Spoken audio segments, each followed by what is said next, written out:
Bueno, buenas tardes a todos. Vamos a empezar. El tema de la charla de hoy son los yanas, ¿sí? Voy a hacer una pequeña introducción antes de empezar a leer el sutta. Yana significa, es un estado meditativo, pero también significa entender, entendimiento, ¿sí? Eh, la palabra yana en sánscrito es dhyana, ¿sí? Que a su vez viajó por la China y de Diana pasó a ser Chan y en Japón se transformó en Zen, ¿sí? Para que vean cómo la palabra viajó a lo largo de los miles de años y se fue transformando. Entonces, el jhana es un aspecto muy importante del desarrollo de la mente, pero no es importante en sí mismo, ¿sí? En ese sentido, no es importante a qué jhana uno llega, sino comprender que el camino que el Buda descubre o redescubre incluye la vivencia de los yanas, ¿sí? Los yanas son, como dicen en los suttas, moradas placenteras aquí y ahora. Eso significa que cuando uno entra en un yana, se siente muy bien, esencialmente porque la mente no tiene obstáculos en ese momento. Los obstáculos, eh, para que los recordemos, digamos, en ese momento, cuando uno está en el yana, no hay duda, no hay pereza y letargo, no hay aversión o mala voluntad, no hay inquietud ni ansiedad y no hay deseo sensorial, o sea, deseo sensual. Es decir, que la mente está cómoda ahí donde está. Eh, entonces el cultivo de la meditación, sobre todo el twin, va dando naturalmente la posibilidad o las condiciones para que surja el jhana. Cuando esas condiciones desaparecen, el jhana también. Así que no tienen por qué extrañarlo. Simplemente si ustedes se vuelven a sentar y no se esfuerzan ni empujan la energía contra el objeto de meditación, es decir, no hacen fuerza para intentar sobreconcentrarse o para intentar fusionarse con el objeto, en algún momento la experiencia de jhana se va a tornar cada vez más habitual. Jhana no es solamente un estado en el cual se puede vivir sentado en la meditación, también es un estado que uno puede tener mientras hace las actividades cotidianas. Es verdad que para que eso ocurra uno tiene que tener ya una cierta experiencia en la meditación y es verdad que cuando uno está haciendo las actividades cotidianas, uno suele tener la cabeza más a veces pendiente de otras cosas que de observarse a sí mismo. Entonces cuando uno empieza a cultivar la mente, empieza a sentarse más, empieza a desarrollar la meditación a lo largo del tiempo, empieza a resultar mucho más sencillo hacer esa práctica en la vida cotidiana de poder entrar en jhana. Otro aspecto muy importante del jhana es que como en ese momento la mente no tiene obstáculos, es una gran fuente de mérito. ¿Qué significa eso? Que las formaciones kármicas que se ocurren dentro del jhana van a dar un fruto que tienen esas características, ¿sí? Como la mente no tiene obstáculos, cuando ese karma dé fruto, es un karma sin obstáculos, lo que hace que sea muy positivo la práctica del jhana. Finalmente, para como dejar en claro dos cosas, la primera es que no hay que tenerle miedo al apego al jhana, no se van a pegar a los jhana, no se preocupen, ¿sí? Ahora vamos a ver que el Buda nos va a explicar eso de manera muy clara. Segundo, a veces está esta diferencia entre el yana suave y el yana fuerte, que también lo vamos a ver mientras leemos el sutta. En la práctica de Twin, el yana es el yana, digamos, que enseña el Buda, que no es un yana de trance, ¿sí? O un yana de absorción, como se lo conoce. Eso es una práctica que estaba antes del Buda y que también ocurrió, digamos, o ocurre después del Buda, donde la persona se fusiona a tal nivel con el objeto de meditación que entra en un trance meditativo. El problema con ese nivel de sobreconcentración es que justamente los obstáculos quedan reprimidos. Entonces, cuando uno sale del yana, los obstáculos surgen de golpe y en realidad no hay purificación de la mente. Cuando nosotros practicamos este tipo de yanas, puede ocurrir que surja una distracción en algún momento, en cuyo caso estaremos saliendo del yana, aplicándole las 6 R's y retornando de vuelta al objeto de meditación y, si las condiciones continúan, podremos estar de vuelta en ese yana o en otro. Depende cómo se esté dando la meditación.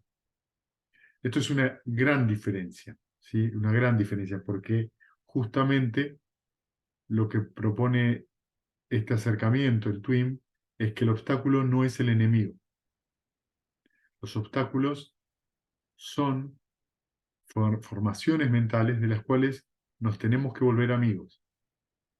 Cuanto más amigables somos con la duda, con la aversión, con la ansiedad, con los deseos sensoriales o con la pereza y el letargo, menos vienen. Porque en realidad ellos vienen a molestar, pero si a uno no le molesta, no surgen. ¿Entienden? Porque como la mente está ecuánime, cada vez surgen menos porque no están las condiciones para que surjan. Si los rechazamos, los alimentamos. Y si los queremos, los alimentamos. Entonces, esto hace que sea una diferencia bastante importante entre la práctica de los yanas desde el punto de vista de los suttas originales o del TWIM y prácticas que están más basadas en comentarios que se hicieron después, mucho después de la época del Buda, o subcomentarios. Entonces voy ahora a leer el sutta, tengan paciencia, es un sutta que no es muy cortito, tampoco es muy larguito. Creo que nunca lo leí para la Sangha. Es un sutta muy interesante porque además va a mostrar varias cosas que voy a ir comentando en el medio. El sutta pertenece al Majjhima Nikaya, a los sermones medios, el número 36. Se llama Mahasachaka Sutta, el gran discurso con Sachaka. Dice así: así lo he oído, en cierta ocasión el bienaventurado residía en Besali, en la gran arboleda, en la casa del pináculo. En aquella ocasión, bien abrigado, por la mañana llevando consigo el cuenco y el manto, se aprestaba a ir a Besali en busca de comida.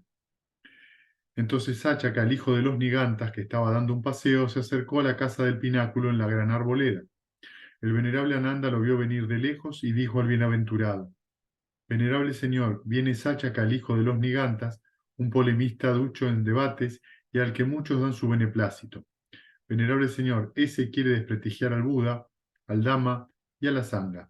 Sería bueno que por compasión el bienaventurado se sentara un momento con él.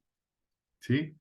Bueno, eh, para situarlos un poco, el número 35, justo el sutta anterior, Sachaka, que era una secta de los Nigantas son los jainistas, se les llama actualmente, la secta jainista, que se dedican a la práctica de austeridades bastante fuertes. No comen durante una gran cantidad de tiempo, se cuelgan de los pies de la rama de un árbol, en fin, hay diferentes tipos de mortificaciones, así se les llama, ¿sí? En el sutta anterior, Sachaka, eh, digamos, se pavonea con los compañeros diciéndole que él va a agarrarlo al Buda y lo va a revolear, como un hombre fuerte revolea a un hombre débil, en el debate, ¿no? Y cuando va a debatir con el Buda literalmente lo da vuelta como una media. Bueno, ahora van a ver que en este sutta está un poco más calmo Sáchaka, pero van a ver que también hace de las suyas.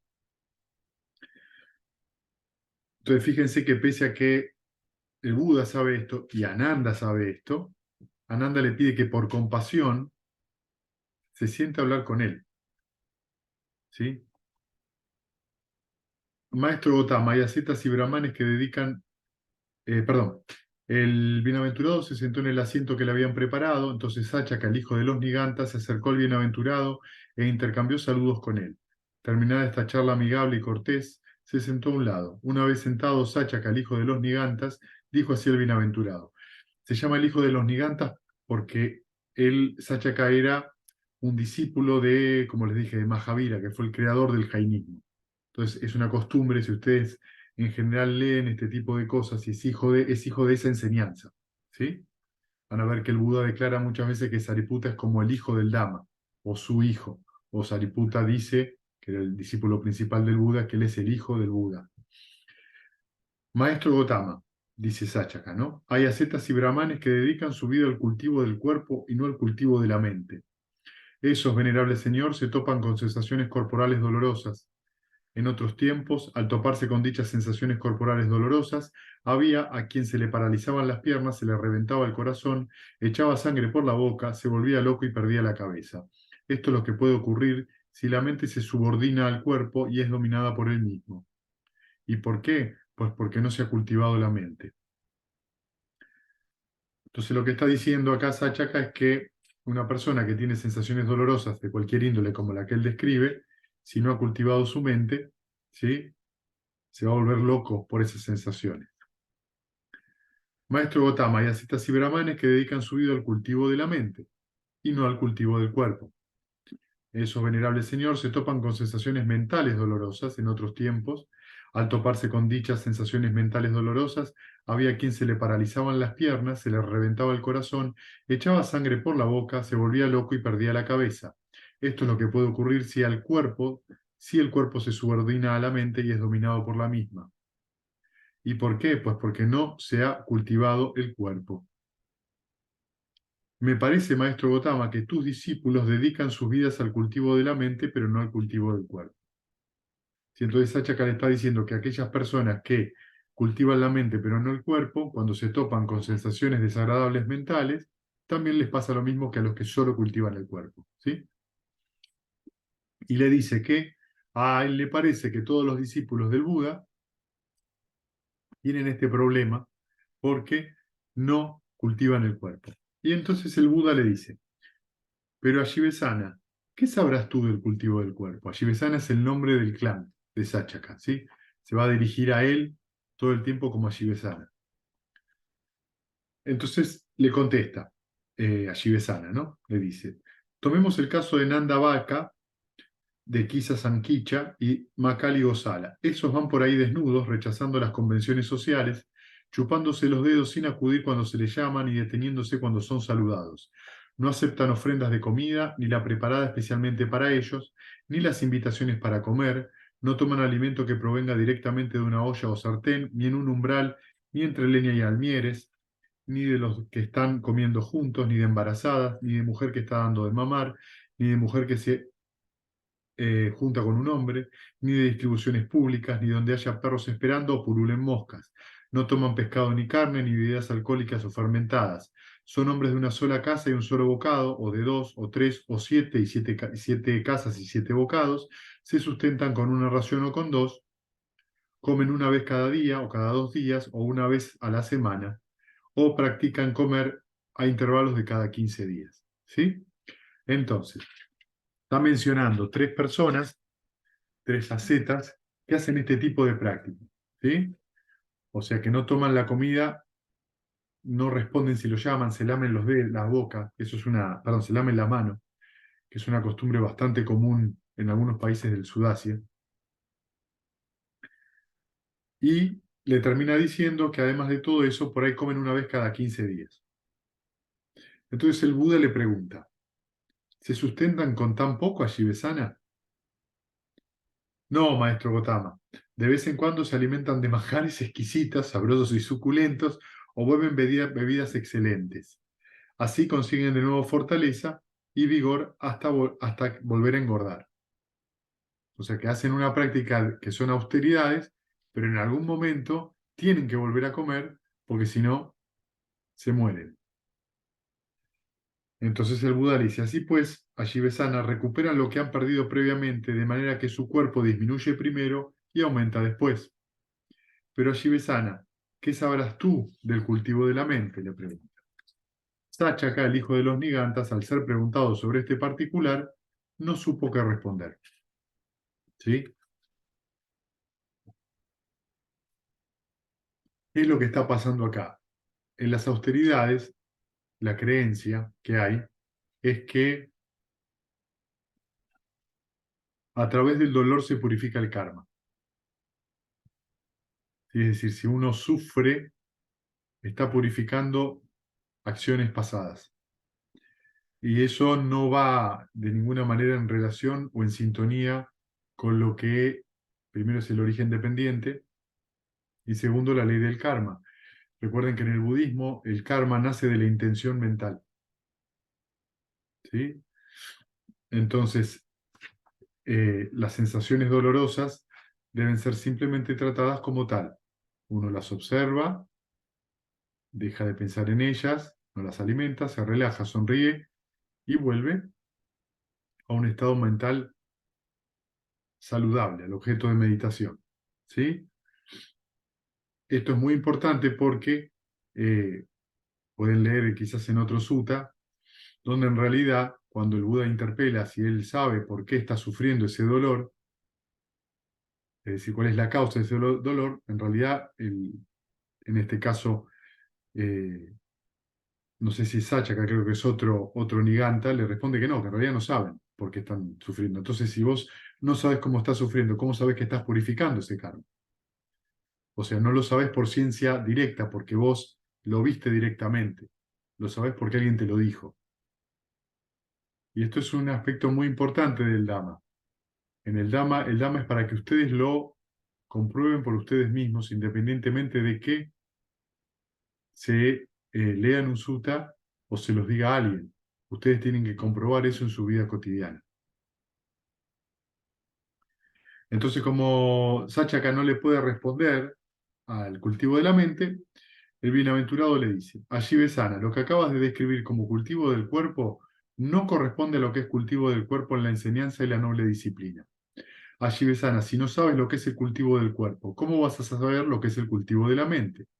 Allí Besana, si quieres saber cómo es el que tiene el cuerpo y la mente sin cultivar, escucha con cuidadosa atención y hablaré. Sí, venerable señor, contestó Sáchaka, el hijo de los Nigantas, y el bienaventurado dijo así. ¿Cómo Ashivesana es que tiene el que tiene el cuerpo y la mente sin cultivar? He aquí Ashivesana que un hombre o una mujer común sin instruir surge una sensación de placer. Al toparse con esa sensación de placer, se aficiona y se hace adicto. La sensación de placer cesa. Al cesar la sensación de placer, surge una sensación de dolor. Al toparse con la sensación de dolor, se apena, se aflige hacia la mente, se golpea el pecho, sollozando y se abruma. Ashivasana, cuando surge la sensación de placer, se establece apoderándose de la mente porque el cuerpo está sin cultivar. Cuando surge la sensación de dolor, surge la sensación de dolor y se establece apoderándose de la mente porque ésta está sin cultivar. Ashivesana, quien quiera que de estas dos maneras tenga sensación de placer o dolor, que cuando surgen se establecen apoderándose de la mente, tiene el cuerpo y la mente sin cultivar. Muy sencillo es el Buda. ¿Vieron? Está diciendo que cuando uno, ¿qué significa que cuando una sensación placentera o dolorosa se apodera de la mente? Cuando me identifique. Esta es mi sensación, esto es lo que yo siento, esto es mío. O yo soy esa sensación. ¿Sí? Eso es la definición de un obstáculo, la identificación. Cuando ustedes hacen 6 R's, en ese mismo momento están, a través de ese proceso y el retorno al objeto de meditación, están cultivando la mente y el cuerpo. ¿Qué están haciendo? Aprendiendo a no identificarse con ninguna sensación. ni placentera ni dolorosa. Y esto nos viene muy bien porque, ahora vamos a ver más adelante, cuando hablemos más específicamente de los yana, vamos a ver muy bien de qué se trata justamente no apegarse desde ya a una sensación dolorosa, por ejemplo, corporal o mental, o a una sensación placentera corporal o mental.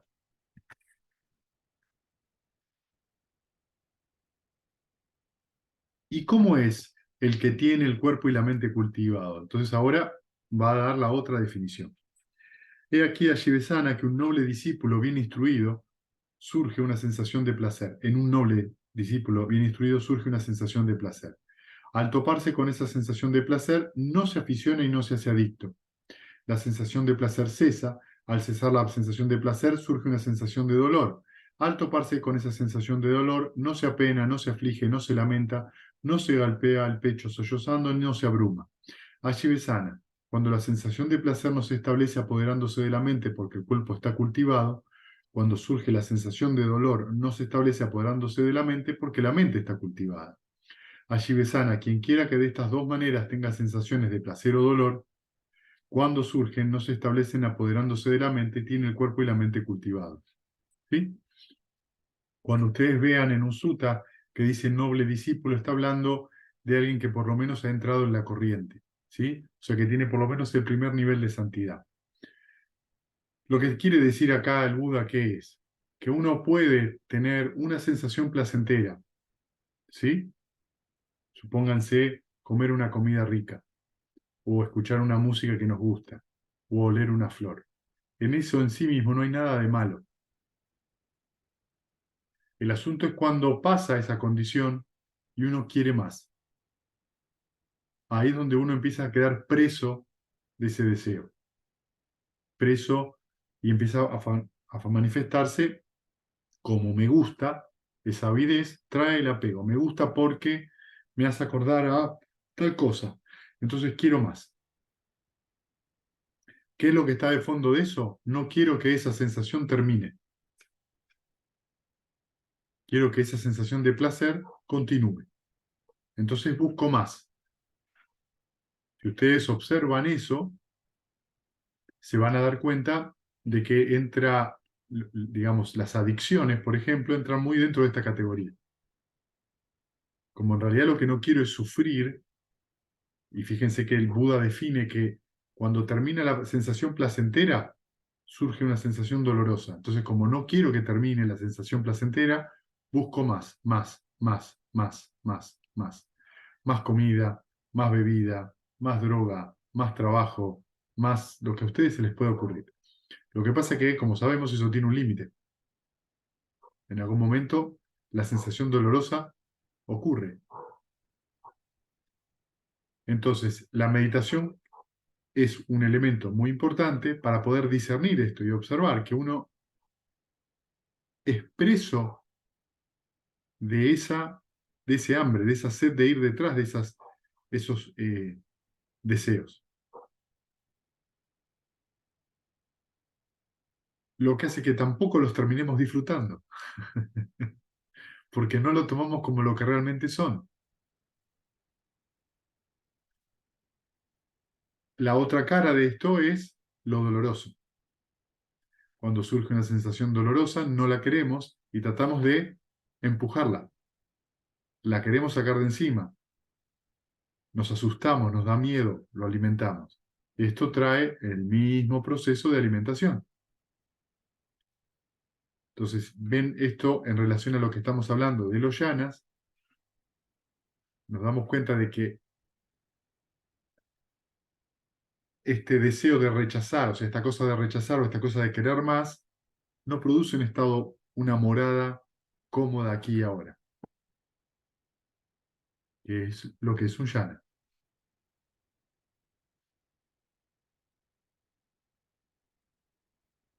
Entonces, vieron que el Buda habla de que justamente un noble discípulo que está sentado y que reconoce la sensación placentera como lo que es y la sensación dolorosa como lo que es alguien que tiene el cuerpo y la mente cultivados. Entonces, Sacha acá le dice en un tono muy irónico lo siguiente. Así pues, tendré que creer que el maestro Gotama tiene el cuerpo y la mente cultivados. Y el Buda le responde, tus palabras, Ashivesana, son insultantes y descaradas. No obstante, te responderé. Desde que me afeité el pelo y la barba, me puse el hábito amarillo y di el paso a la vida del hogar, de la vida del hogar a la vida sin hogar, no ha habido jamás sensación de placer ni de dolor que surgida se estableciese apoderándose de mi mente. ¿Sí? Está diciendo que una vez que el Buda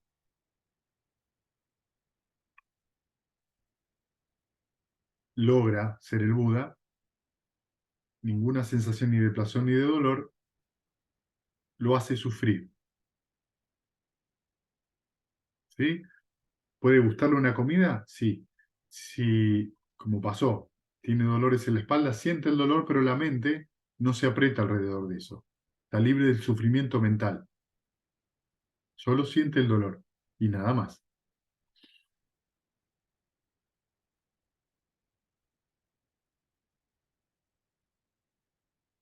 Entonces allí Besana le pregunta, ¿qué? ¿No se ha dado nunca una sensación de placer o de dolor en el maestro Gotama que, surgida, se estableciese apoderándose de su mente?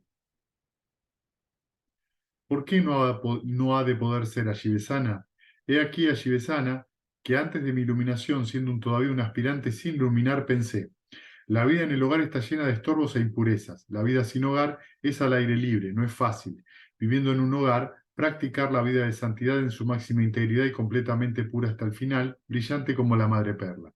Y si me cortase el cabello y la barba poniéndome el hábito anaranjado y dejase el hogar para salir a la vida sin hogar, eso se pregunta el Buda antes de abandonar el palacio, ¿no?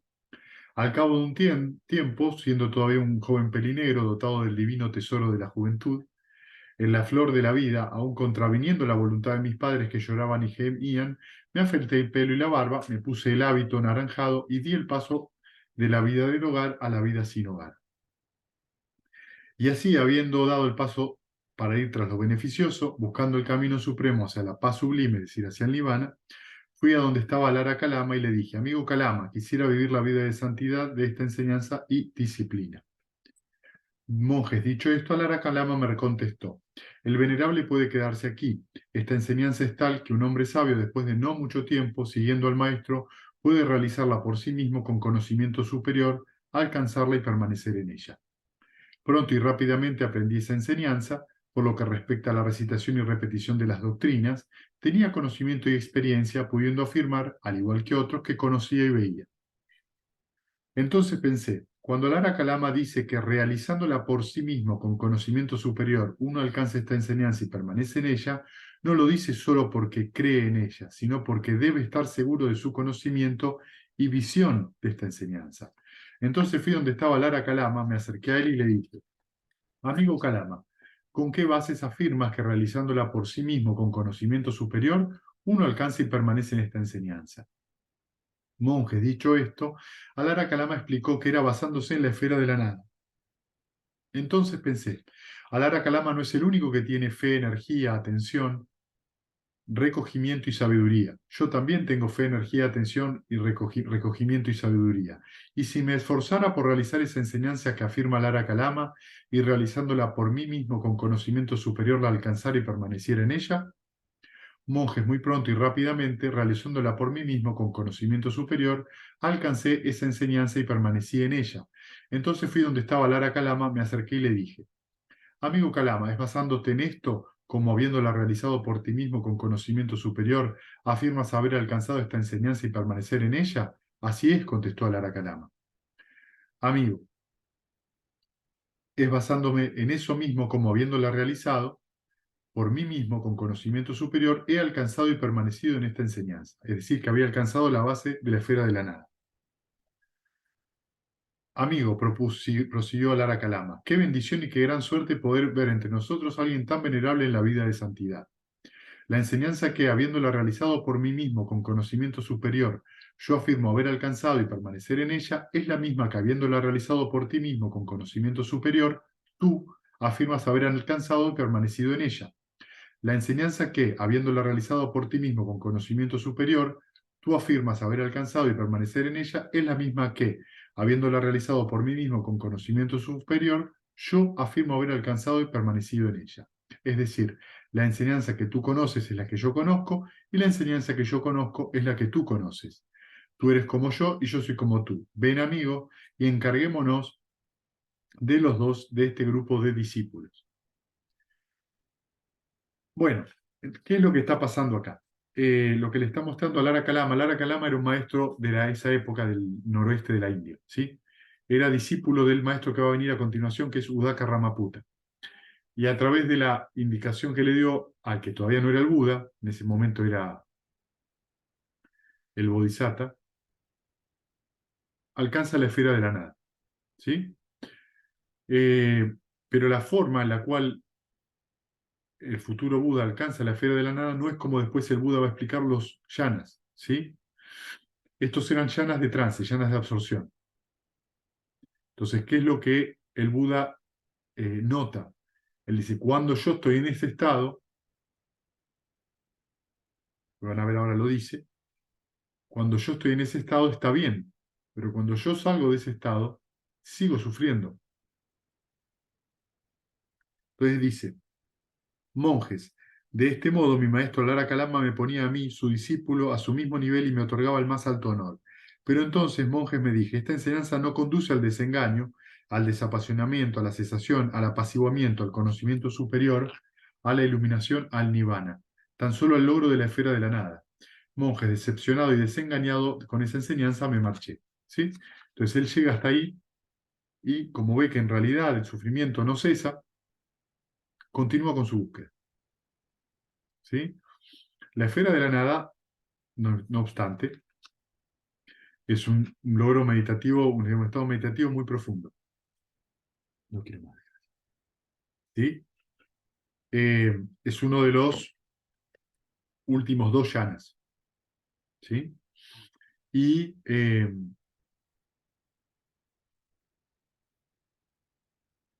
es hasta donde nos va a acompañar la ecuanimidad como objeto de meditación. Es un yana muy importante, sobre todo el cultivo de ese yana, si uno tiene cierta afinidad, es muy interesante cultivar porque ahí uno tiene la oportunidad de ver varias cosas que suceden, como por ejemplo, puede ver los sankaras, que son las formaciones mentales, el inicio del proceso del pensamiento. No es solamente alcanzar ese yana, sino poder regularmente estar en ese estado en la meditación. ¿Sí? Eso no es tan sencillo, requiere algunos años de práctica. ¿Sí? Pero tampoco es tan, ¿cómo les puedo decir? Tan lejano. Eh, la verdad que con la meditación TWIM es una cosa en un retiro que puede ocurrir perfectamente, inclusive con gente que no tiene gran experiencia meditando. ¿Sí? Solamente que lo viven por ahí como experiencia y entienden algunas cosas cuando tienen esa experiencia, pero no se establece como algo regular donde la mente puede volver cuando uno sienta. Ahora, como les decía al principio de la charla, yana es entendimiento. Cuando uno experimenta ese yana, empieza a entender qué cosa, cómo funciona o cómo empieza a funcionar ese proceso de cognición humana. ¿Qué es el proceso de cognición humana? Cómo conocemos todo, cómo nos relacionamos con todo, con nuestros vínculos, con nuestros trabajos, con nuestras actividades y con nosotros mismos. Y es un proceso que está condicionado por nuestro pasado, por nuestras formaciones mentales pasadas.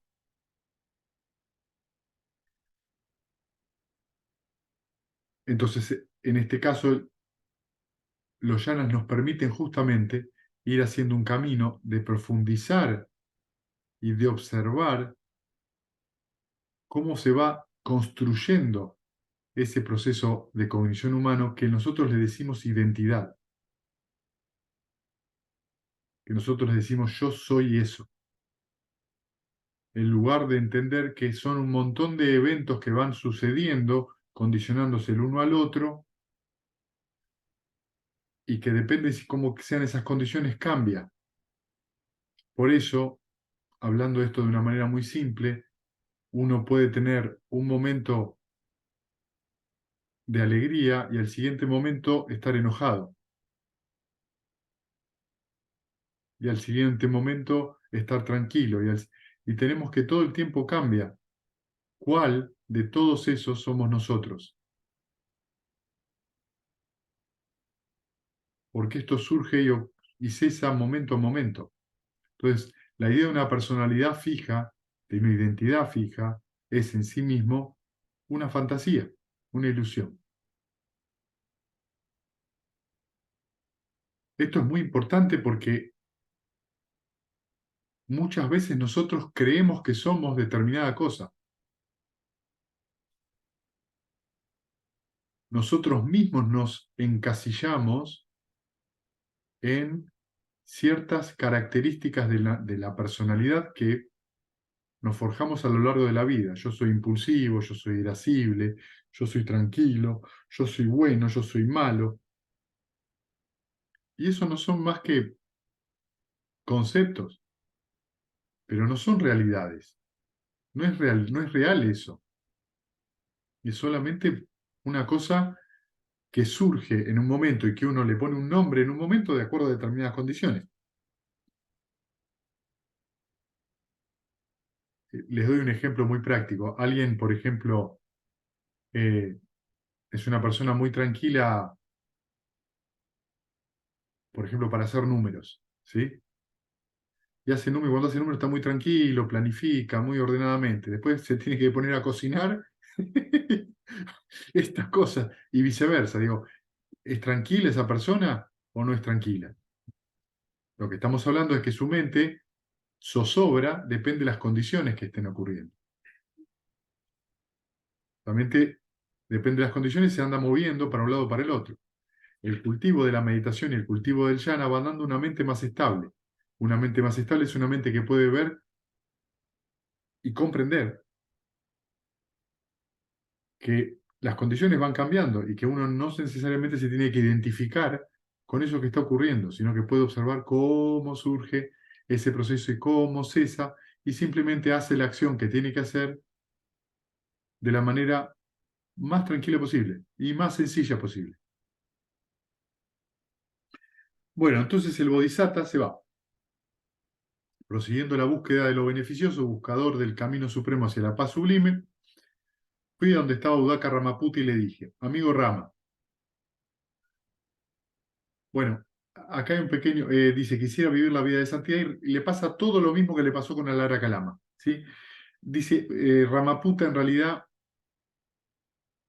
acá hay una pequeña salvedad, porque le dice amigo Rama, creo que el Bodhisattva lo va a ver a Ramaputa, Ramaputa es hijo de Rama, y el hijo lo manda con el padre, que es Rama, y le enseña a llegar a la esfera de ni percepción ni no percepción, pero también de una manera con un trance de meditativo, un trance de concentración, ¿sí? Una absorción mental. Eh, Al parecer, según, no sé si son los comentarios, pero parece que a Ramaputa, el hijo, no le gustaba nada la esfera de ni percepción ni no percepción, porque cuando entraba ahí, la idea de Atman, de alma, se le desdibujaba y no entendía bien qué es lo que le pasaba. Este, Porque en ni percepción ni no percepción estamos bordeando el límite de lo que llamamos la actividad mental, el límite de lo que creemos que es la identidad. Entonces, el futuro Buda logra ese nivel de desarrollo mental y Udaka Ramaputa le dice, bueno, perdón, Rama le dice, vení, vamos a dirigir nosotros a este grupo de discípulos y el Buda dice, sí, pero esto no me lleva a Nirvana, entonces se va.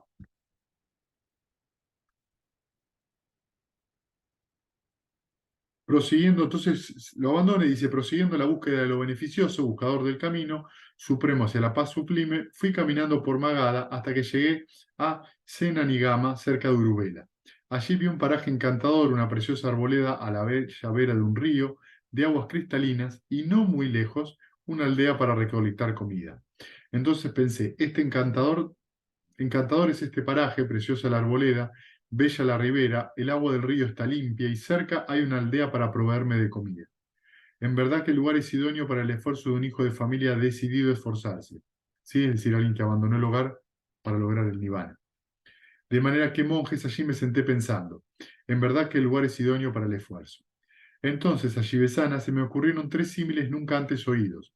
Imagínate un trozo de madera verde y húmeda sumergida en el agua y un hombre que se acercara a ella con un palo pensando, encenderé un fuego y generaré calor. ¿Qué te parece, Shivesana? ¿Será capaz este hombre de encender un fuego y generar calor, frotando su palo con el trozo de madera verde y húmeda sumergida en el agua?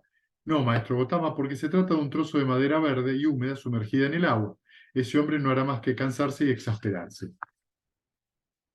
De igual modo, allí besan a aquellos ascetas y brahmanes que aún viviendo con cuerpos y mentes retirados de los placeres de los sentidos, no han renunciado y sosegado íntegramente en su interior el deseo impulsivo, obsesivo, obnubilado, ansioso y ardiente por los placeres de los sentidos, aunque sientan dolores penetrantes y punzantes provocados por el esfuerzo, están incapacitados para el conocimiento y la visión, la más elevada iluminación.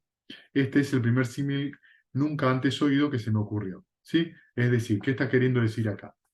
Que una persona se puede retirar del mundo. ¿Sí? Me voy a vivir a la montaña porque no quiero tener la tentación de la ciudad o lo que fuera. Pero en su mente sigue habiendo deseo sensual, aversión, duda, pereza y letargo y ansiedad. O sea que se lo lleva consigo mismo, como es lo que siempre ocurre. Uno se lleva su propia banda sonora adentro. ¿Sí? Entonces lo que está diciendo el Buda es que una persona que cree además que eso que está afuera es en realidad la causa de su problema, está intentando encender un fuego con madera mojada. ¿Sí? Es muy interesante esto porque lo que está recalcando acá el Buda es la responsabilidad de lo que pasa en nuestra mente y cómo nosotros tenemos que cultivar nuestra mente para abandonar de manera voluntaria el sufrimiento. ¿Sí? Para abandonar la avidez, que es lo que alimenta los obstáculos. Luego se me ocurrió el segundo símil nunca antes oído. Imagínate un trozo de madera verde y húmeda que está en tierra firme, lejos del agua, y un hombre que se acerca a ella con un palo pensando, encenderé un fuego y generaré calor. ¿Qué te parece, Shivesana? ¿Seré capaz? ¿Será capaz este hombre? Y no, maestro Gotama le responde a Shivesana, se va a cansar y exasperar. De igual modo, Shivesana, aquellos ascetas y brahmanes que no vivan con cuerpos y mentes retirados de los placeres de los sentidos, que no hayan renunciado y sosegado íntegramente su deseo impulsivo, eh, obnubilado, ansioso y ardiente por los placeres de los sentidos, aunque sientan dolores penetrantes y punzantes provocados por el esfuerzo, están incapacitados para el conocimiento y la visión y la más elevada iluminación. ¿Sí?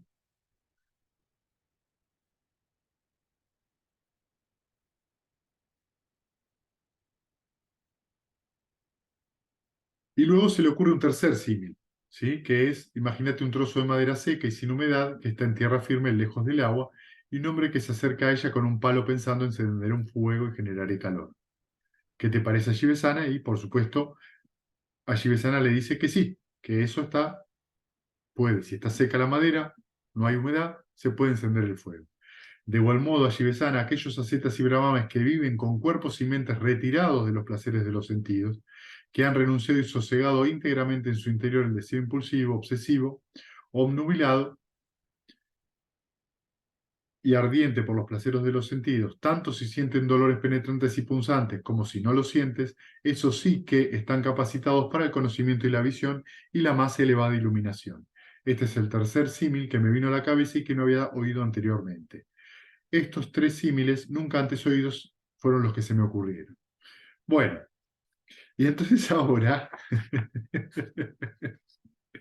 entramos en un momento donde el Buda, después de hacer esta práctica con estos dos maestros, viene la práctica de las austeridades, ¿sí? Las mortificaciones. Voy a ir pasando por ellas de manera más superficialmente porque no me interesa tanto. Lo que quiero que se den cuenta es lo que hizo el Buda, lo que intentó hacer para encontrar el fin del sufrimiento. Entonces, allí besara pensé, y si apretando los dientes con la lengua, tocando el paladar, someter y subyugar y dominar a la mente con la mente. Fíjense qué interesante esto, ¿sí? Porque esto es una práctica que se hace en yoga. Pegar la lengua al paladar. Y empujar y dominar la mente con la mente, es decir, subyugar la mente. Tratar de romper la mente con la misma mente. Hacer un esfuerzo tan grande de concentración, tan poderoso, que la mente termina siendo dominada. ¿Sí? Por un Bueno, tiempo. por un tiempo, sí. Y con los dientes apretados y la lengua tocando el paladar, sometí, subyugué y dominé a la mente. Y haciendo un gran esfuerzo, que le caía el sudor por los sobacos, bueno, subyugó a su mente. Y a pesar de poner infatigable energía y establecer ininterrumpida atención, mi cuerpo estaba excitado y desasosegado por el doloso esfuerzo que fue sometido. ¿Sí? Sin embargo, allí besana, las sensaciones de dolor surgidas no se establecieron apoderándose de mi mente. ¿Sí? Fíjense, entonces el Buda, ¿qué hizo? Hizo ese tremendo esfuerzo de concentración y el cuerpo estaba excitado y desasosegado por el esfuerzo que hizo mental. ¿Qué le pasa en general a la gente cuando está en un retiro y hace mucho esfuerzo mental? Le duele el cuerpo. O sea que cuando a ustedes les duele el cuerpo en una meditación, es porque están poniendo mucha energía. Es, es tanta la presión mental que el cuerpo se pone tenso, se contrae y duele. Inclusive dentro de ciertas prácticas budistas, a veces se considera que si duele, está bien. No, si duele es que el balance mental está fuera de eje. No hay balance mental, no se está encontrando una mente ecuánime. Se está haciendo mucha fuerza porque en realidad lo que se quiere hacer es controlar o manipular el proceso meditativo. Esto en sí mismo es una identificación. ¿Con qué? Con la mente misma. Entonces fíjense que el Buda lo intenta y se da cuenta de que no funciona. Bueno, entonces ahora viene la segunda, que es, ¿y si me concentrara en meditar sin respirar? O sea, retención de la respiración. También es una práctica muy conocida, ¿sí? De manera shivesana que dejé de inhalar y exhalar por la boca y la nariz. Bueno, al hacer esto le zumbaban los oídos, como cuando sopla un viento fuerte, eh, pero a pesar de que pone tremenda energía, el cuerpo seguía excitado y desasosegado. O sea que como práctica tampoco le sirve, porque el cuerpo sigue en un gran estrés. Luego dice, y si me concentrara aún más en meditar sin respirar, entonces deja de inhalar y de exhalar por boca, nariz y por los oídos. O sea que hace más fuerza para cerrar todos los canales. Ahora, no solamente le zumbaban los oídos, en realidad ya no le zumba los oídos, sino que le zumba la cabeza. Imagínense lo que es esa presión en la cabeza. Pero no logra nada, sigue estando inquieto. Entonces, no solo contento con esto, dice, y si me concentrara aún más en meditar sin respirar, entonces no solamente boca, nariz y oídos, sino que además al quedarse más tiempo sin respirar, empieza a sufrir fuertes dolores de cabeza. Y el símil es como si alguien me estrujara la cabeza con una correa de cuero. ¿Sí? Y sin embargo, no lograba la cesación del sufrimiento. No contento con eso, dice, vamos a llevarlo un poquito más lejos.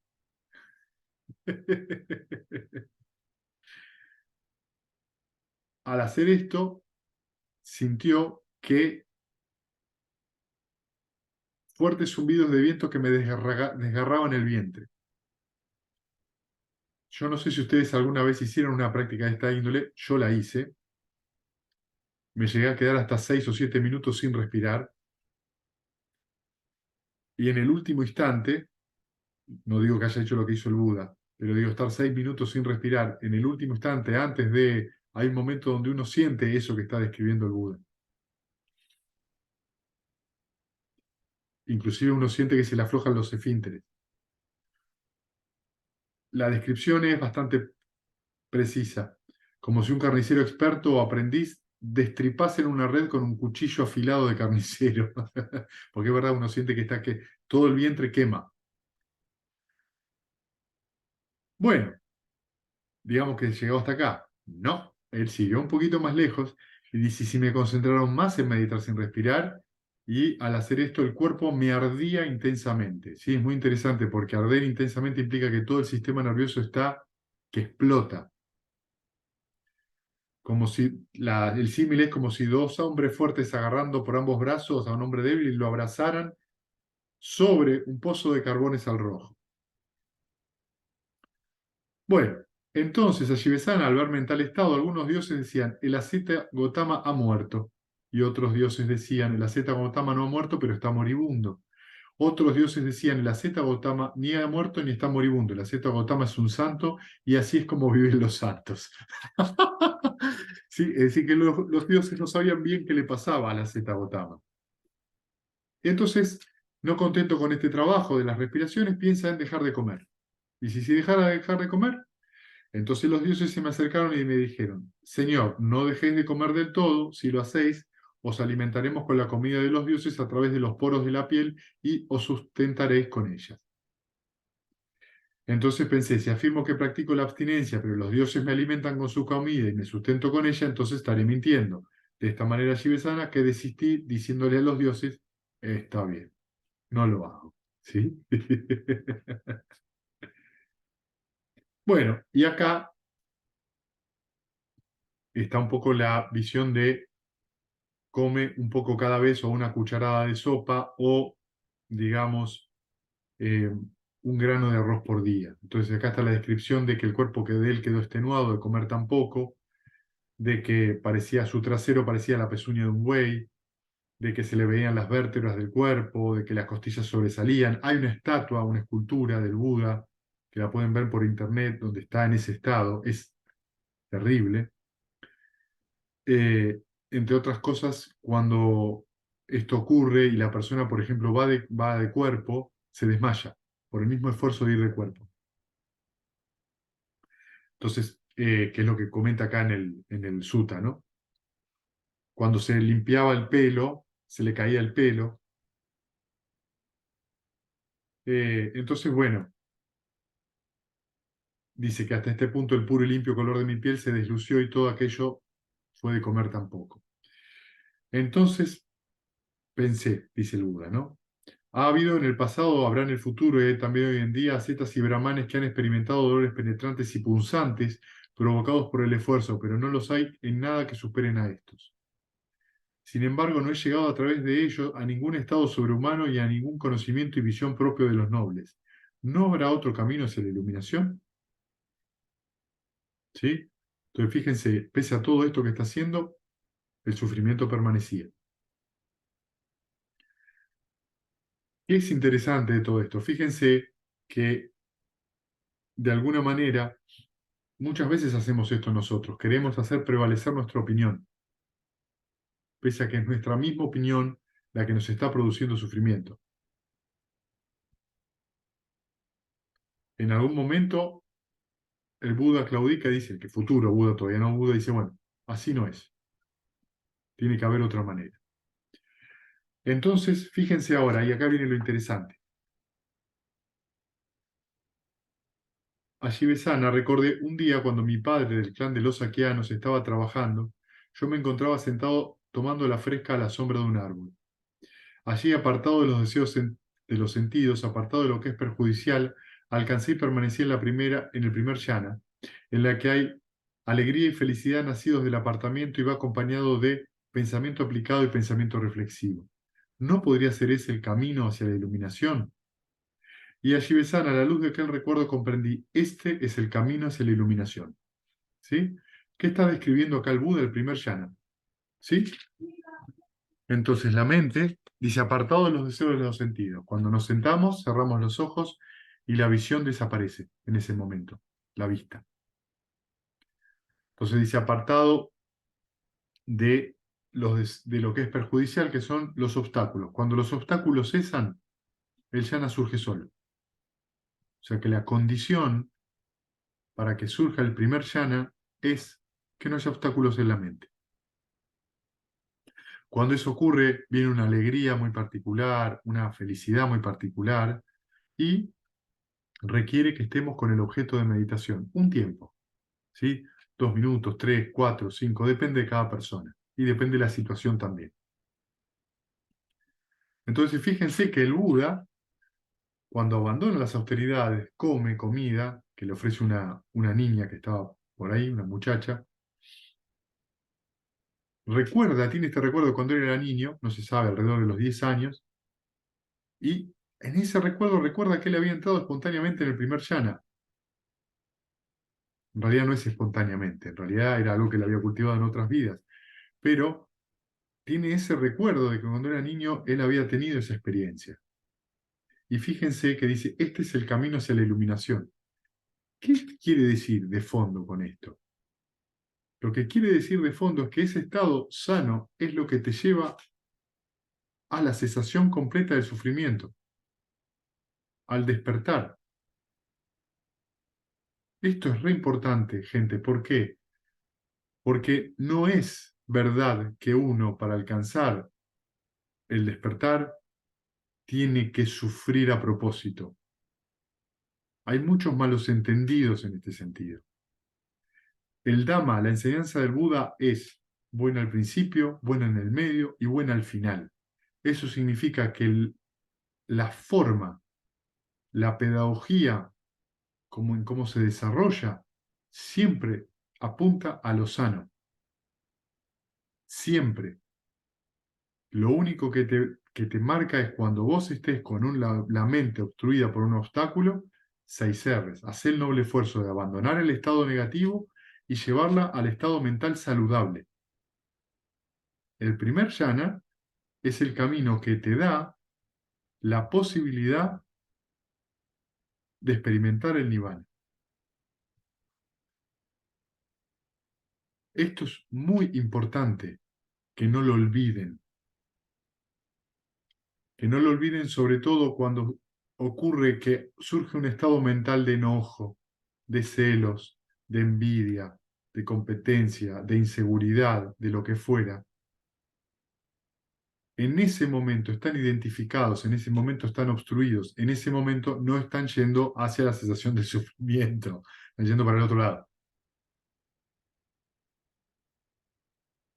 6 R's y vuelvan. Entonces fíjense, miren la segunda apreciación que hace.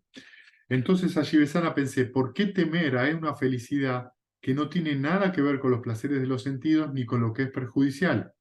Y allí Besana me dije, no temo a esa felicidad que no tiene nada que ver con los placeres de los sentidos ni con lo perjudicial. Es decir, no le tengo miedo al jhana y no le tengo miedo a esa clase de felicidad, porque no depende ni de los placeres de los sentidos ni de lo que es perjudicial. ¿Qué significa? No depende de una torta, ni de un helado, ni de un programa de televisión, ni de lo que me dice alguien, y no. Es algo que desarrollan ustedes con su práctica. El estado de jhana lo cultivan ustedes y surge. Y no hay nada que temerle a eso.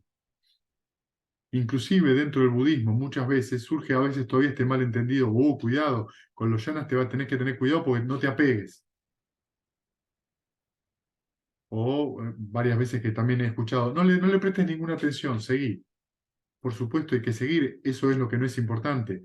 Uno vivencia ese yana, es una cosa muy agradable, no apegarse está fantástico, pero te está indicando algo, te está indicando hacia dónde tenés que continuar, por dónde tenés que ir. Eso puede ahorrar mucho tiempo.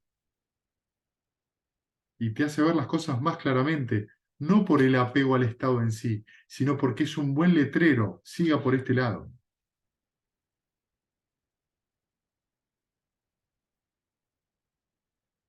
Entonces, si experimentan el yana, no se asusten para nada, disfrútenlo, ¿sí? Y cuando no está, disfrútenlo también, ¿está bien? Entonces, allí Besana pensé, no es fácil lograr esa felicidad con un cuerpo llegando a tanta extenuación. Y si comiera algo sólido, arroz hervido y cuajada. Entonces, así que allí Besana comía algo sólido, arroz hirviendo y cuajada, hervido y cuajada. En aquella ocasión me acompañaban 5 monjes que pensaban, si la Zeta Gotama logra la enseñanza, nos lo dirá. Pero por tomar algo sólido, arroz y cuajada, se decepcionaron conmigo y se fueron pensando. El Zeta Gotama se pega a la buena vida, ha dejado de lado el esfuerzo dándose la buena vida. ¿Sí?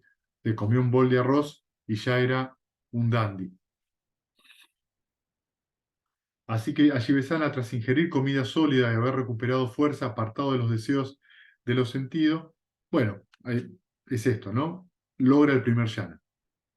Luego, al cesar el pensamiento aplicado y el pensamiento sostenido, alcancé y permanecí en el segundo yana, que hay alegría y felicidad nacidos de la concentración, es decir, del recogimiento mental, está libre del pensamiento aplicado y el pensamiento sostenido y va acompañado de la unificación de la mente y serenidad interior. Sin embargo, allí Besana, la sensación de placer surgida tampoco se estableció apoderándose de la mente. ¿Ven? Entonces, tanto el primer yana como el segundo, ahora en el segundo, surge esta alegría, siempre en el segundo yana en general la alegría es más fuerte que en el primero, y lo que cesa en el segundo yana es el pensamiento aplicado y sostenido.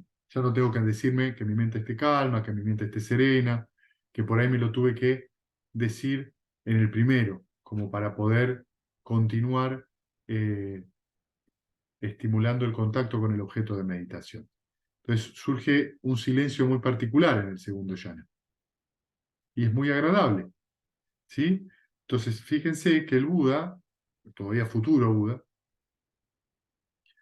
no se apega a la alegría que surge, ni a la felicidad que surge del yana. Simplemente la entiende como lo que son. Ah, esto surge porque están las condiciones para que surjan. Y nada más. ¿Sí? Pero reconoce que el segundo yana es un estado más profundo, que fue un poco más lejos. Luego, al cesar la alegría, permanecí ecuánime, atento y lúcido, experimentando con el cuerpo aquel estado de felicidad que los nobles llaman vivir feliz, atento y ecuánime, con lo que alcancé y permanecí en el tercer yana. Sin embargo, allí Besana, la sensación de placer surgida tampoco se estableció apoderándose de mi mente.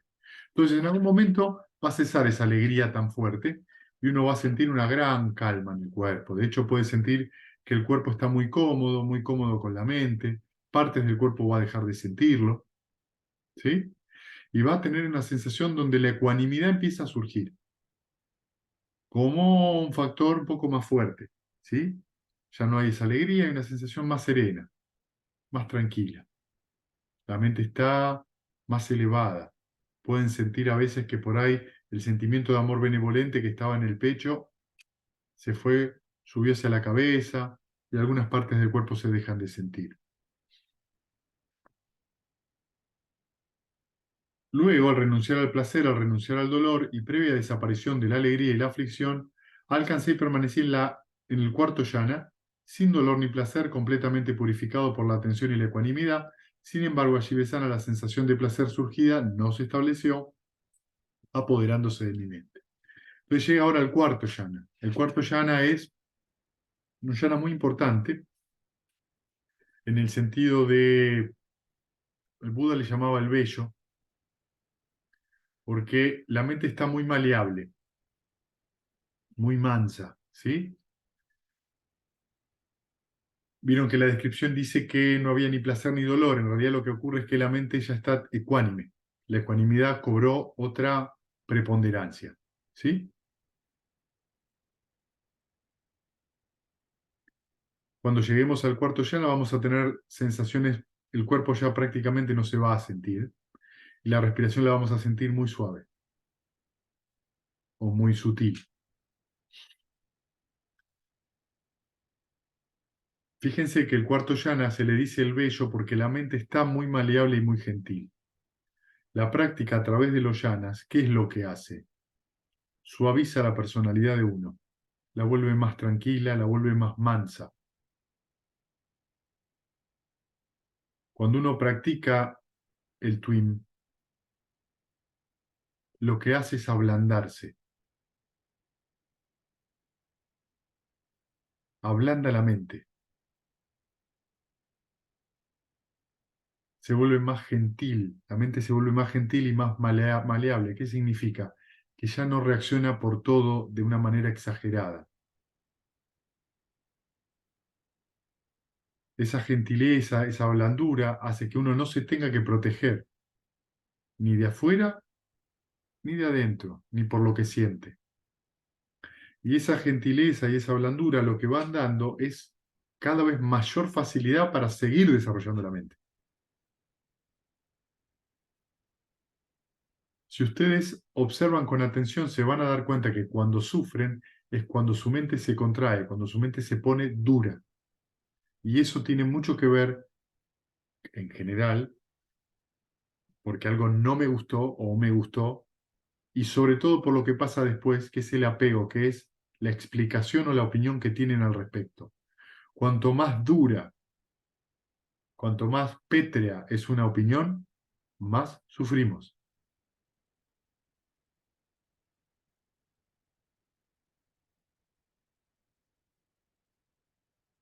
Entonces, sentarse a meditar diariamente puede ir dando de a poco la chance de ir experimentando todos estos estados hasta el cuarto yana. Y en ese cultivo, lo que vamos a estar viviendo y sintiendo es cada vez más gentileza, cada vez más amabilidad con nosotros y con el entorno. Bueno, muy bien. Entonces, a partir de aquí, eh, va a ocurrir algo que el Buda va a desarrollar lo que se llama el triple conocimiento, ¿sí? Que es un tipo de meditación que el Buda, digamos, lo hace. Primero, las dos primeras partes del triple conocimiento son para conocer el karma y las relaciones kármicas que hay, que un Buda las conoce perfectamente. Y el primero es que entonces con la mente así recogida, completamente purificada, nítida, intachable, libre de impurezas, maleable, dispuesta para la acción, equilibrada e inmutable, esta es la definición del cuarto yana, ¿sí? Dirigí la mente hacia el conocimiento y recuerdo de mis vidas anteriores. Recordé mis múltiples vidas anteriores, es decir, un nacimiento, bueno, 100.000 nacimientos, muchos ciclos cósmicos de contracción y expansión. Así me llamaba, así era mi familia, reaparecí de esta manera, tal era mi familia, o sea, conoció todos sus renacimientos anteriores. Así recordé mis múltiples vidas anteriores con sus características y detalles. Hasta Ashivesana fue el primer conocimiento que logré en el primer tercio de la noche. La ignorancia se desvaneció y el conocimiento surgió, las tinieblas se desvanecieron y la luz surgió, como sucede cuando uno permanece alerta, constante y diligente. Sin embargo, allí besana, la sensación de placer surgida no se estableció apoderándose de mi mente. ¿Sí? Es decir, que pese a todo el conocimiento que él logra a través de ver todas sus vidas anteriores y las relaciones que hay en eso, no se apega a eso. Luego con la mente así concentrada, es decir, en el cuarto yana nuevamente, con el ojo divino purificado que ve más allá del humano y ve a los seres falleciendo y reapareciendo, conocí a los seres inferiores y superiores, bellos, feos, afortunados, desafortunados, según sus acciones anteriores y supe, ciertamente los seres de mala conducta corporal y mala conducta verbal, mala conducta mental, que insultan a los nobles, que sostienen concepciones erróneas, cuyas acciones se derivan de concepciones erróneas, tras la muerte y descomposición del cuerpo, reaparecen en un estado de perdición, en un mal destino, en lugares de sufrimiento, en los infiernos. Pero aquellos seres de buena conducta corporal, verbal y mental, que no insultan a los nobles, que sostienen concepciones verdaderas, cuyas acciones se derivan en concepciones verdaderas, de concepciones verdaderas, tras la muerte y descomposición del cuerpo, reaparecen en un buen destino en algún mundo celestial. ¿Sí? Entonces, con el ojo así divino purificado que ve más allá del humano, vi a los seres falleciendo y reapareciendo, conocí a los seres inferiores, superiores, y supe que renacen según sus acciones anteriores, ¿sí? Este es el segundo conocimiento. Entonces el Buda, el segundo conocimiento que adquiere a través, digamos, de estar en el cuarto yana, emerger de ahí, es la posibilidad de ver cómo funciona el karma y cómo funciona el karma en cualquier ser, ¿sí? De dónde viene, hacia dónde va, y esto lo hace un maestro maravilloso al Buda, porque es capaz de ver las condiciones de una persona y si su mente estaba lista o no para escuchar la enseñanza. Fíjense que lo que él descubre además con este segundo conocimiento es que las intenciones mentales son las que hacen devenir en un estado sano o insano, ¿sí? Esto pasa tanto en esta misma vida como en las futuras vidas. Y esto es muy importante porque en realidad cuando uno tiene una intención cruel, su vida ya en ese momento es un infierno. Y si uno tiene una intención amorosa y amable, ya en ese momento su vida es celestial. ¿Sí? Esto es muy importante. Pero el Buda tenía que ver y comprobar por sí mismo este conocimiento. Luego, después del cuarto yana, supe tal y como es, esto es el sufrimiento, supe tal y como es, este es el origen del sufrimiento, supe tal y como es, este es el cesar del sufrimiento, supe tal y como es, este es el camino que lleva al cesar del sufrimiento, supe tal y como son, estas son las corrupciones, supe tal y como es, este es el origen de las corrupciones, supe tal y como es, este es el cesar de las corrupciones, y supe tal y como es, este es el camino que lleva al cesar de las corrupciones. Cuando supe y vi así, mi mente quedó liberada de la corrupción del deseo de los sentidos, mi mente quedó liberada de la corrupción del devenir, mi mente quedó liberada de la corrupción de la ignorancia. Cuando quedé liberado, supe que estaba liberado y supe, aniquilado el renacer, cumplida la vida de santidad, hecho está lo que había que hacer, no hay más devenir. Este Ashivesana fue el tercer conocimiento que logré en el último tercio de la noche. La ignorancia se desvaneció y el conocimiento surgió. Las tinieblas se desvanecieron y la luz surgió, como sucede cuando uno permanece alerta, constante y diligente.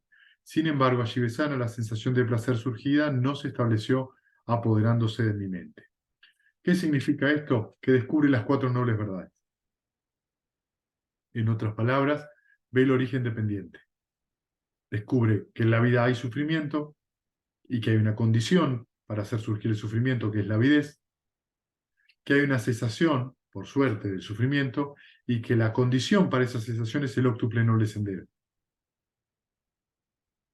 ¿Qué es lo que uno hace cuando se sienta y hace las 6 R's? Cada vez que uno hace las 6 R's, el noble esfuerzo, en ese momento, está haciendo el octuple noble sendero. En ese momento.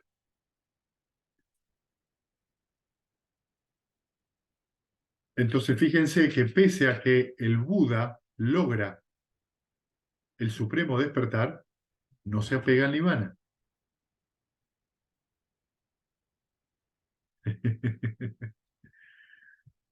Eh, ¿Uno se puede apegar al nirvana? Sí, señor, se puede. A veces suele ocurrir cuando se entra en la corriente en el primer nivel de santidad, como la experiencia es muy linda, la mente genera, qué bueno que está, me gustaría volverlo a vivir. Por eso no termina uno de completar el camino. Sin embargo, el Buda atraviesa esos cuatro caminos a lo largo de la noche, los cuatro estadios de santidad, y llega a ser el Buda, porque no se apega ni a la enseñanza, ni siquiera al nirvana mismo. Ashivesana, sé perfectamente que cuando predico la enseñanza a un grupo de gente, cada uno de ellos piensa, el asceta Gotama está predicando especialmente para mí. Sin embargo, Ashivesana, esto no es así. El Tathagata predica la enseñanza para que sea conocida por todos. Ashivesana, al terminar la predicación, volviendo a la misma señal de concentración de antes, estabilizo internamente la mente, la calmo, unifico y concentro, permaneciendo continuamente en este estado. Es decir, que el Buda en general volvía al cuarto yana. De hecho, se decía que el Buda, entre palabra y palabra, podía volver al cuarto yana. Así de rápida era la mente del Buda. Esto es creíble, ya que el maestro Gotama, dice Sachaka, ¿no? es un santo completamente iluminado, pero es que el maestro Gotama recuerda si duerme durante el día. Miren la pregunta que le hace. Es decir, ¿te echas una siesta durante el día? Sí, Ashibesana, en el último mes de la época seca, regresando de recolectar alimentos después de comer, tras extender mi manto plegado en 4 partes, me tumbo sobre el costado derecho, atento y lúcido, y me pongo a dormir. Lo que está diciendo el Buda acá es que en la época de verano, cuando hace mucho, mucho calor, en el momento después de almorzar, se tiende a dormir un rato. Pero eso, maestro Gotama, es lo que algunos ascetas y brahmanes denominan es estar sumido en en la ilusión. ¿Sí? No, Ashibesana, no es en eso en lo que consiste estar sumido en en la ilusión o dejar de estarlo. Ashibesana, para saber en qué consiste la ilusión y la no ilusión, escucha con cuidadosa atención y hablaré. Sí, señor, contestó Sáchaka, el hijo de los Nigantas, y el bienaventurado dijo así. Ashibesana, aquel que no ha renunciado a las corrupciones que manchan, que hacen repetir las existencias, que crean problemas, que acaban en sufrimiento y producen nacer, envejecer y morir futuros, a ese yo lo denomino sumido en la ilusión. Ashibesana es por haber renunciado a las corrupciones por lo que alguien está libre de la ilusión. Ashibesana, el Tathagata ha renunciado a las corrupciones que manchan, que hacen repetir las existencias, que crean problemas, que acaban en sufrimiento y producen nacer, envejecer y morir futuros. Las ha arrancado de raíz y las ha dejado como el tronco de una palmera que una vez cortado ya no puede volver a brotar ni a crecer de nuevo. Ashibesana, al igual que una palmera a la que se le cortan las ramas, que es incapaz de crecer otra vez, así el Tathagata ha renunciado a las corrupciones que manchan, que hacen repetir las existencias, que crean problemas, que acaban en sufrimiento y producen nacer, envejecer y morir futuro, las ha arrancado de raíz y las ha dejado como el tronco de una palmera que una vez cortada ya no puede volver a brotar ni a crecer de nuevo. Dicho esto, Sáchaka, el hijo de los Nigantas, habló así al bienaventurado. Maravilloso, maestro Gotama, extraordinario, maestro Gotama. Por más que se le hable en términos irrespetuosos, con palabras ofensivas, el maestro Gotama no pierde la compostura. Su piel es inmaculada y resplandeciente su rostro, como es propio de un santo completamente iluminado. Esto habla un poco de la intención de Sáchaka, que no era muy santa. ¿Vieron? La intención era hacerlo enojar. Maestro Gotama, recuerdo que entablando debate con Puranas Kasyapa, Makali Gosala, Ashita Kesakambalin, Pakuda Kachayana, Sanchayana Velatiputa y Niganta Nataputa, me respondían con evasivas, se iban por las ramas y daban muestra de enfado, odio y enfurruñamiento. Estos maestros que él menciona son maestros de lo que se llaman las visiones heterodoxas, o sea, estaban fuera del brahmanismo, ¿sí? Eran otras corrientes espirituales de ese momento de la India. Sin embargo, el maestro Gotama, por más que se le hable en términos irrespetuosos y con palabras ofensivas, no pierde la compostura. Su piel es inmaculada, resplandeciente su rostro, como es propio de un santo completamente iluminado. Bueno, maestro Gotama, ahora nos despedimos. Tenemos muchas obligaciones y mucho que hacer. Fíjense lo que le responde el Buda. Aprovecha el tiempo, Shivesana, para lo que tengas que hacer. Y Sacha, el hijo de los Nigantas, habiéndose complacido y gozado con las palabras del bienaventurado, se levantó de su asiento y se marchó. Bueno, acá termina el Sutta. La fuente que tomé es el libro de Amadeo Soleleris y Abraham Vélez de Sea, del libro del Majjhima Nikaya, los hermanos medios del Buda. ¿Sí?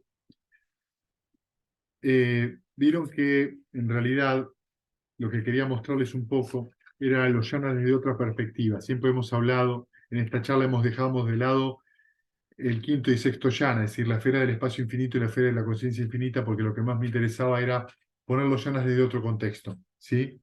Que no son, por ejemplo, como es en el Majjhima Nikaya número 111, que es uno tras otro, que en líneas generales lo leo dentro del contexto de un retiro. Lo que es muy importante para mí, digamos, o lo que yo quería resaltar en esta charla era esto, que los yanas son el camino para la cesación del sufrimiento. Que no hay que tenerles miedo, que no hay que tener miedo de apegarse porque uno no se va a pegar, que son estados condicionados que surgen de acuerdo a ciertas causas y condiciones y que cuando esas condiciones cesan, cesa ese estado.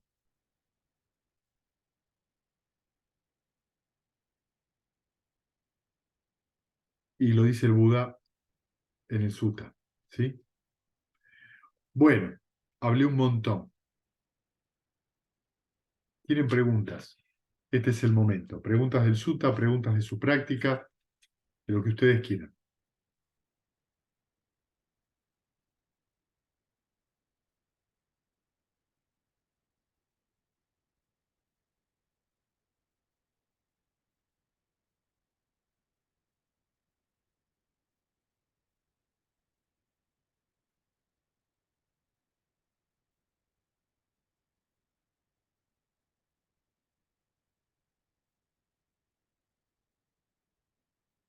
Bien, lo dejé sin palabras. Perfecto.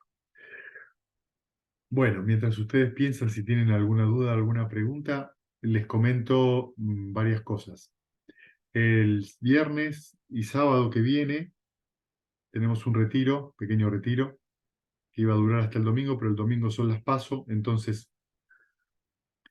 el viernes a las 19 horas vamos a hacer una eh, pequeña charla introductoria para aquellos que quieren hacer digamos, la jornada del sábado.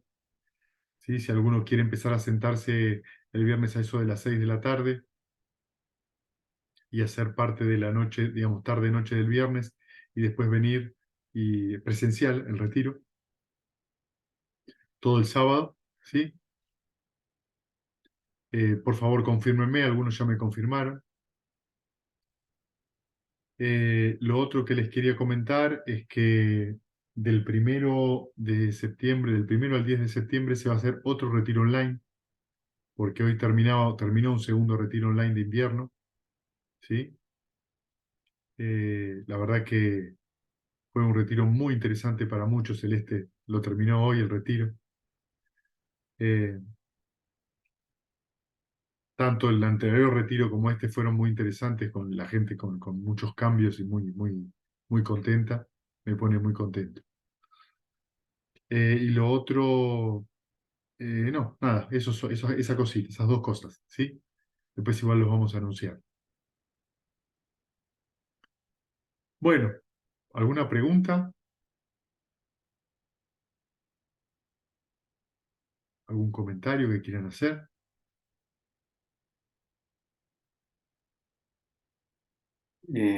Yo solo un comentario. Sí, dale. Quizás como que, por ejemplo, hay una parte de este sutta que, que aparece en el Majjhima Nikaya 20, creo, que es el de aplastar la mente con la mente. Claro, y lo importante de este sutta es que justamente dice que eso no resulta, que en el 20 aparece como si fuese algo que el Buda aprobara, en este otro no. Sí, sí, es un agregado. Parece ser que eso en el 20, como digamos, el 20 es un sutta que habla de cómo erradicar las distracciones, ¿sí? Y el quinto método es aplastar la mente con la mente. Lo que pasa es que se contradice con esto, no solo con esto, eso se contradice con todo el canon Pali, por lo menos con la canasta del Vinaya y del Sutta Pitaka. Digamos, el Buda nunca dice que empujar, nunca habla de aplastar nada, todo lo contrario. Lo que es muy curioso porque en muchas otras prácticas budistas se utiliza esa forma de sobreconcentración y sobreesfuerzo, pero lleva un montón de sufrimiento, un montón de dolor y sobre todo frustración, porque uno siente que quiere atravesar una pared a cabezazos. No funciona. ¿Sí? Y si funciona, no lleva al mismo lugar que esta práctica. Es decir, si las instrucciones son de una manera, hay un determinado resultado, y si las instrucciones son de otras, hay otro resultado. Y yo no creo que sea verdad que todo vaya al mismo lugar,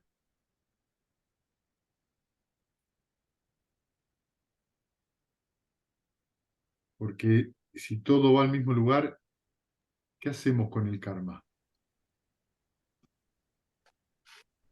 Da igual tener una intención que otra porque todo va al mismo lugar, y esto va directo en contradicción con lo que decía el Buda y lo que dice, por ejemplo, en este sutta.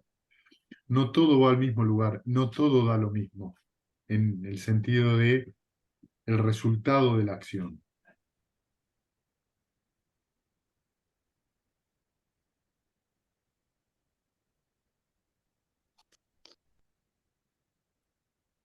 Gracias, Adrián, por el comentario. Gracias a ti.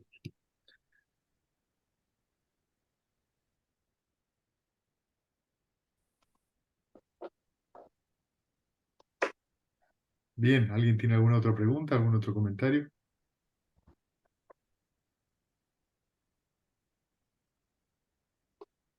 Bueno, no dejo de sorprenderme con lo que hemos aprendido en la formación de yoga y todo lo que hay que desaprender es terrible.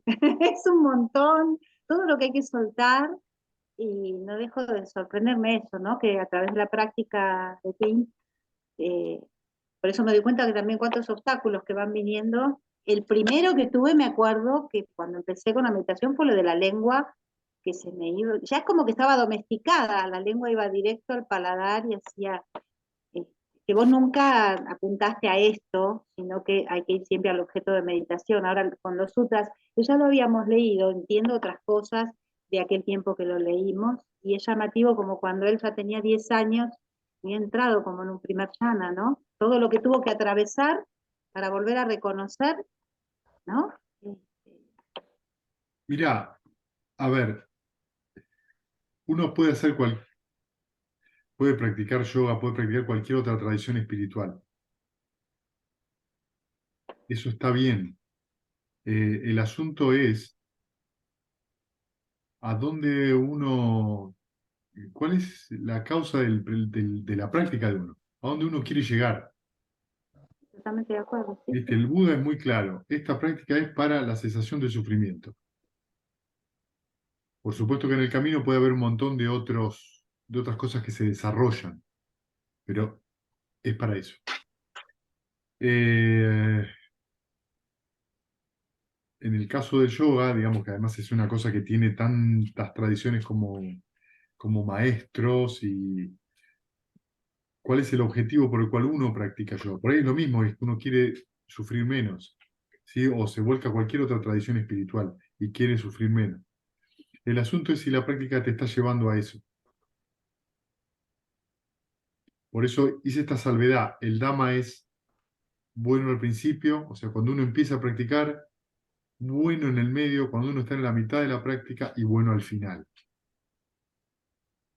Esto es muy importante porque no es que uno tiene que hacer una práctica donde, mira, en algún momento te vas a encontrar con todos tus infiernos. No, no, no, no, no. Esto es bueno al principio, bueno en el medio, bueno al final. Te está diciendo, mira, cuando venga un obstáculo, tenés que dejarlo ir. No tenés que meterte con eso, no tenés que indagar eso, no tenés que simplemente notalo. Ah, surgió esa distracción, surgió ese obstáculo, lo dejo ir, no lo alimento, me relajo, sonrío y vuelvo. Eso es todo.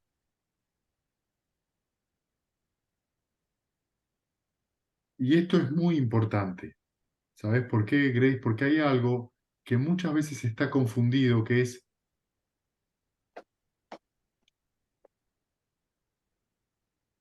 de los peores momentos saqué lo mejor.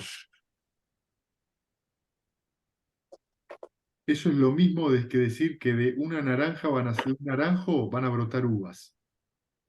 Es así de ridículo y de absurdo. Eso es no conocer cómo funciona la mente. No es verdad que de los peores momentos salió lo mejor. Ahí hay un gap en el medio de alguien que no vio lo que pasaba. Para completar esa frase es, de los peores momentos yo tuve que abandonar el estado mental malsano, enojo, tristeza, depresión, lo que fuera, y una vez que lo abandoné, se empezaron a dar las condiciones para que surja un estado mental sano. Y solamente cuando la mente se dirigió a un estado sano es que vino el bienestar. Pero ¿qué pasa? A veces eso pasa en la mente, pasa solo, sin que yo me dé cuenta. Entonces yo creo que del peor momento surgió el mejor, sin entender que en el medio ocurrieron cosas, porque no las veo. Entonces sabes que surge una superstición y que produce un montón de malos entendidos. Yo estaba en el fondo del océano y de ahí resurgí, seguro, pero tuviste que haber hecho algo para abandonar el fondo del océano. Porque la ley del karma dice algo muy claro. Si la formación mental es destructiva, dañina, malsana, el fruto comparte esa característica. De un perro no nace un gato, de un gato no nace un canario. Es lo mismo. Entonces hay tantas confusiones con eso, porque no se ve que el proceso de formación, justamente de cómo funciona el proceso de cognición humana. Para eso existen los yanas, para ver eso, para poder ver el origen dependiente, cómo surge todo ese proceso de manera clara y verlo directamente. Y esto es muy importante, porque lo que borra son esas ideas que son fantasías y no se le da la, eh, el verdadero contexto a la intención mental, a la decisión, a la responsabilidad. Vos decidís a dónde orientás la mente. Vos vivís la consecuencia de esa intención y de decisión. Si fue sana, amorosa, amable, así va a ser la consecuencia. Y en ese sentido puedo agregar algo que la pregunta o el comentario me toca un poco de cerca. Es muy importante también si vos utilizás las técnicas de yoga, con qué intención mental las estás usando. Y eso va a dar un fruto o el otro. Y hay mucha gente practicando muy amorosamente lo que hace y da ese fruto, y hay gente que practica con mucha aversión porque lo que quiere es Controlar. controlar y sacarse el dolor de encima, ¿no? Esto que estuvo hablando el Buda todo el tiempo. O sea, llegar a una cierta satisfacción sacándose el dolor de encima, sobre todo el dolor físico, en la altura que estamos del yoga en este momento, ¿no? Pero eso no quiere decir que no se pueda practicar de otra manera. Pero creo que lo que dice Fe es clave, o sea, cuál es tu intención, tu objetivo, por qué te vas a poner a hacer eso, qué es lo que querés lograr. Sí, sí, voy al hecho de que, digamos, cuando uno se va formando, esto no te lo transmiten de esta manera, con qué mente, o sea, ¿para qué? ¿No? Porque no, la visión del karma no es la misma, Claro, porque es Grace. otra visión. Claro, Es otra claro, visión. ¿Entendés? claro, claro. Otra cosa que me llamó mucho la atención escuchando los videos de David y de Nelson después de lo de Bante, es esa ceremonia que le hicieron, como que le leían los sutras igual, y tenían cánticos eh, como para ayudarlo también a... Eh, Primero que, bueno, que él también sufrió, él pasó por temas con que su mente también lo que- tuvo... no, lo que sucede es que, a ver, el momento de la muerte no es un momento, eh, toma un tiempo. Toma un Eso, tiempo. Lo sí, que llamamos muerte toma un tiempo, ¿sí? De un proceso. Es un proceso. Es un proceso donde se van apagando digamos, toda la vitalidad va desapareciendo y, digamos, la materialidad va cesando su actividad, las puertas de los sentidos también, y también las formaciones mentales van cesando en relación a esa materialidad. Todo ese proceso lleva tiempo, no es que para todo junto, ¿sí? Sino que va cesando. Las puertas de los sentidos van cesando primero una, después otra, después otra. La última es la del oído.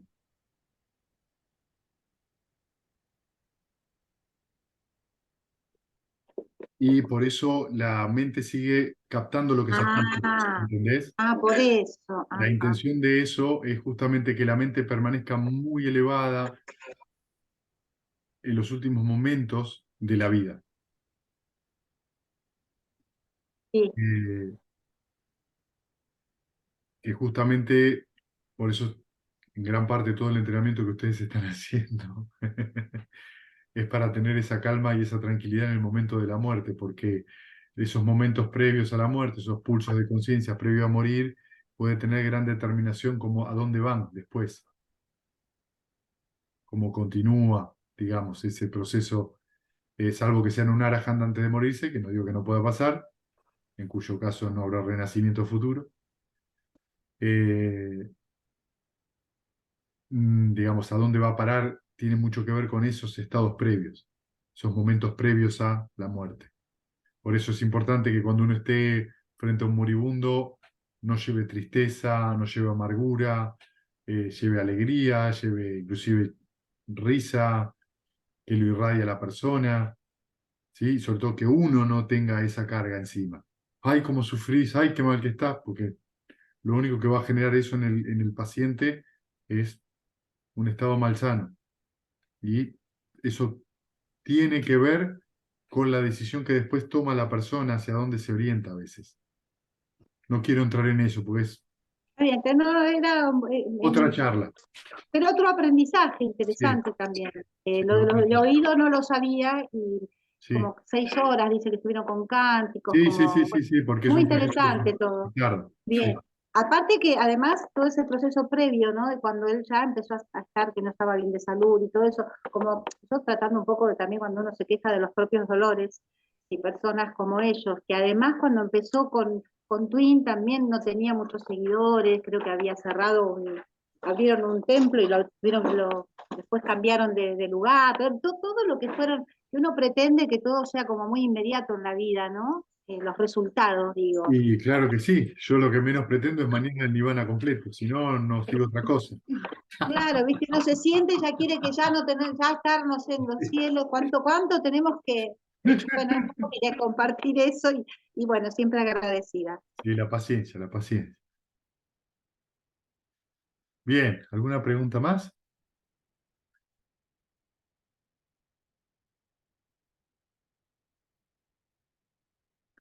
Bueno, les compartamos mérito, si les parece bien. Los que van a hacer el retiro, chicos, de la semana que viene, avísenme, confírmenme, ¿sí? Abran los micrófonos.